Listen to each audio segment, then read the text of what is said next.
David ដឹងថាអាជីមានកូននេះប៉ុន្តែ David ក៏ដឹងថាកូននឹងជារបស់ David ឬក៏របស់ឆៃអ្នកទាំងអស់គ្នាគិតដូចខ្ញុំអត់អញ្ចឹងអ្នកទាំងអស់គ្នាចាំតាមដានទស្សនានៅសាច់រឿងម្ចាស់ស្នេហ៍ប្រែបេះដូងភាគទី13នៅថ្ងៃស្អែកនេះហើយខ្ញុំសង្ឃឹមថាអ្នកទាំងអស់គ្នាកំពុងតែទន្ទឹងរង់ចាំដូចខ្ញុំចឹងដែរព្រោះសាច់រឿងហ្នឹងគឺកំពុងតែល្អមើលកាន់តែមែនតើអ្នកទាំងអស់គ្នាហើយទោះម៉ាលីដឹងថាអាជីមានកូនជាមួយនឹងអាឆៃក៏ដោយទៅប្រាប់ David ក៏ David អត់ជឿម៉ាលីដែរព្រោះសាច់រឿងតាំងពីដើមមកគឺនៅពេលដែលម៉ាលីនិយាយអីក៏ដោយគឺ David អត់ដែលសូវជឿម៉ាលីទេតែងតែគិតថាម៉ាលីនឹងទម្លាក់កំហុសឲ្យជីអីផ្សេងៗចឹងទៅហើយអ្នកទាំងអស់គ្នាមានឆ្ងល់អត់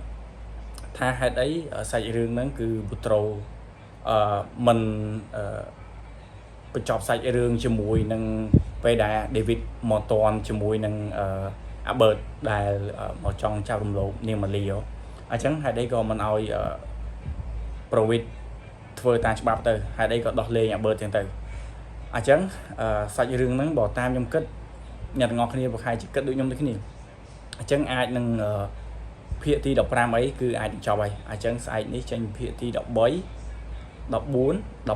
ខ្ញុំគិតថានឹងចប់ហើយអញ្ចឹងភាគស្អែកនេះព្រោះ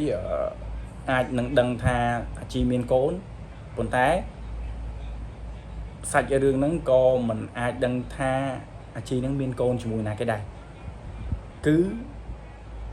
ប្រវិតយើងគឺនៅតែល្ងងដែរទោះម៉ាលីប្រាប់មិនក៏ដោយសាច់រឿងស្អែកហ្នឹងតែបងប្អូនអានេះគឺជាការវិភាគរបស់សាច់រឿងរបស់ខ្ញុំទេហើយអ្នកគេផ្សេងគេវិភាគរឿងបាល់ប៉ុន្តែខ្ញុំគិតថាចម្លែកតែខ្ញុំមួយឬក៏មានបងប្អូនផ្សេងទៀតដែលនិយាយពាក់ព័ន្ធជាមួយនឹងការវិភាគទៅលើសាច់រឿង